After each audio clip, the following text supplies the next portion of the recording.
We find ourselves on game number 2 of a best of 5. This is GON TV Classics Season 4 Final. The two players, they're still here. They have not run away. It is Haya on the left, C on the right. And yes, we do have the map Luna, the final. Fortunately for C, this is not going to be the final game. He's only down 1-0. In this TVT matchup, it is so hard to anticipate your opponent sometimes. But Haya, he did it beautifully. See, he went for that one base factory attack. You can see that he's still kind of cursing himself. It's a little unsettling to see C this upset. Usually you don't see a player like him get so rattled. He has so much experience being in the finals, taking Sonic ranking tournaments, taking Sonic Star Leagues all of 2013. But Haya, he's been really dominating in Pro League, taking over Killer's ace position. And seeing these two players, it's going to be really cool here. Now, it looks like Haya was the player to spawn at that bottom left location over at the 7 o'clock, leaving C to be the top left player at the 11. And with TVT on the way, I have not seen a TVT on Luna the Final, and who knows however long. Probably when I was watching Boxer games back in the day, and he uses some sick dropship play whenever he goes into TVTs. There's actually a really cool TVT game where he basically doesn't go mech, and he's still able to win because he does such a good job of positioning his bio units, using the dropships to his advantage, and a Primus official strategy guide. Oh my god, some old school strategy guide here. There are some really basically golden things in that strategy book. So if you guys have not taken a look at it, I know on TeamLiquid.net there's a huge discussion about the book and what kind of strategies it tries to tell you to. Some of the things are good, like it tells you to build fire bats to deal with zealots. But I'm not quite sure it tells you how to play against a Terran player of the caliber of C and Haya. So that's a little bit unfortunate here. And oh my goodness, okay, so a barracks, proxy barracks, so it looks like it's being built out on the map here. Is Haya going to be able to take a game number 2 and go up 2-0?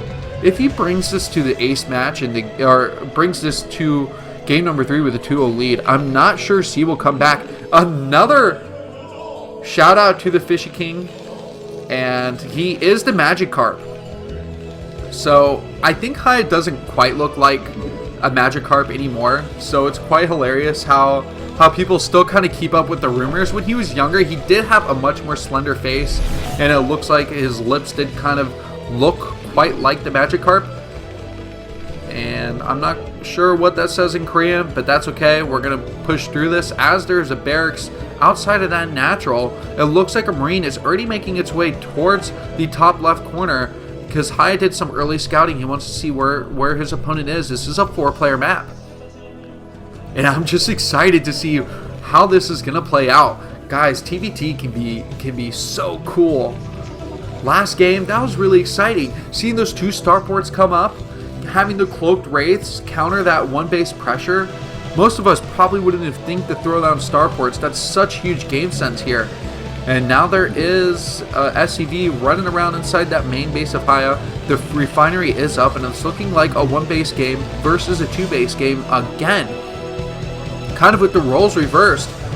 And the barracks is floating towards his opponent. So he built that barracks out. I'm sorry that I called it a proxy earlier. I just really felt that he was going to build a more barracks out on the map. But it looks like he put it outside that natural base just so he could get it closer to his opponent and it would take less time to float. Arguably, you could say he could build it at the top of his main base, but he really know what's going on here. And again, there's Marines out, already built, ready to go in with this pressure, and a command center is being built inside of the natural base.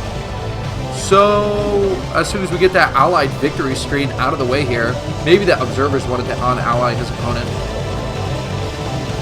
And this is not going to be early game pressure. It looks like C is going to make it out alive here. It's just a few Marines. We can relax as the game is definitely not going to be ending in the next few minutes. But he did force a bunker down that ramp, which could have put C in an awkward position here. He just wasted 100 minerals, and now he's going to realize that this pressure was kind of just a fake pressure here before the natural base came out. So Haya's not going to be too far behind with that additional command center. It's practically built at this time, and putting his Vulture in a really cool position to harass that barracks. He might have to, he's actually wasting minerals repairing the barracks instead of lifting it up. But Haya continues to send units down. This is very bold.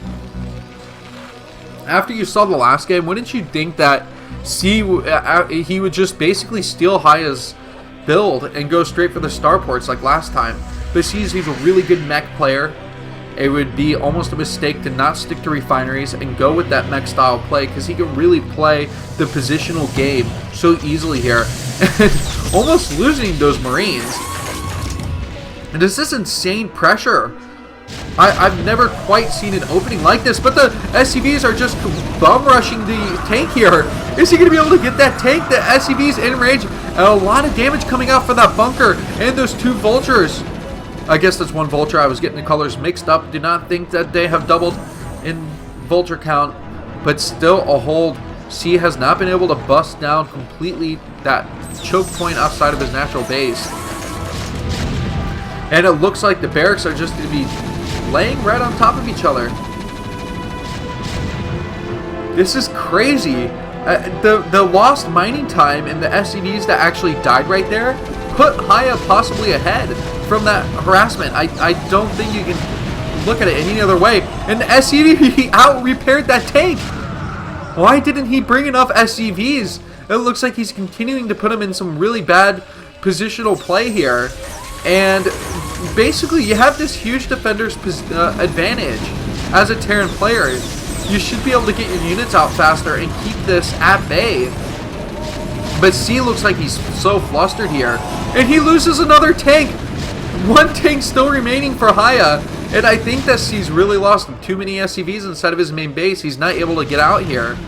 And just like on his stream, we're seeing a lot of talking and not a lot of playing well. Using the high ground advantage here, he should be able to pick off that tank. And the tank does get cradled back into that position behind the bunker here. Meanwhile, the SCVs do start to resume that mining inside the natural. You know what's something we didn't see in both this GOM TV Classic Season 4 and inside of the Sonic Star League? There was a huge lack of TVTs. I think that while the Terran players, the top Terran players are really some of the best, like C and Haya, then there's a couple other players, kind of like Ample, who's good. He's playing well for KT, but doesn't do as well in the Sonic Star Leagues. Mong, also a great Terran player, up and coming, but still not able to make it past those early rounds. This is starting to level out, and calm is really what C needs right now. He needs to be able to focus on himself and bringing out a Wraith. So finally realizing that starports could be the answer to breaking this contain, which really isn't a hard contain. And behind this double starport for Haya. So C, he should have taken my advice earlier on, where I was thinking, yeah, definitely go for that starport and deal with this pressure off the 1 base. Especially when he went for a command center inside the natural. That should have slowed Haya down just a little bit more. And Race definitely could have torn Haya apart here. But now C does have the Race to help out here. But a huge tank out. Oh, a double kill from those tanks. Really cool to see those tanks just flying, exploding here. And I'm not sure C can deal with this once the Race come out from that starport. I don't even know if you build the add-on here. Is it worth trying to go for the Cloaky? I mean, I guess he can, because he is holding off at that natural base. A 3rd command center is going to be coming up too behind this, so Haya's in such a great position here. Reinforcing with Goliath too. Those Wraiths are definitely the answer right now, but he might even need to build definitely build a Valkyrie behind this to take care of the Wraiths that are going to come out from Haya. But only 1 starport, so he's going to fall behind. He doesn't have Goliath with this, and the contain's just going to be even more difficult here. Oh, 1-on-1 trade for those tanks. The SCVs are repairing that additional tank though, and I've never seen such a contain here Usually that defender's advantage is so huge, I can't emphasize on that a little bit more. But with those Wraiths, they are accumulating. Hai is just looking so concentrated compared to C. There's just a clear lack of concentration from the Terran opponent in the top left corner here. And the fate of the Kakaru has joined the side of Haya. Some nice tank kills though. C putting himself in a little bit better position, trying to reinforce more closely to that natural base.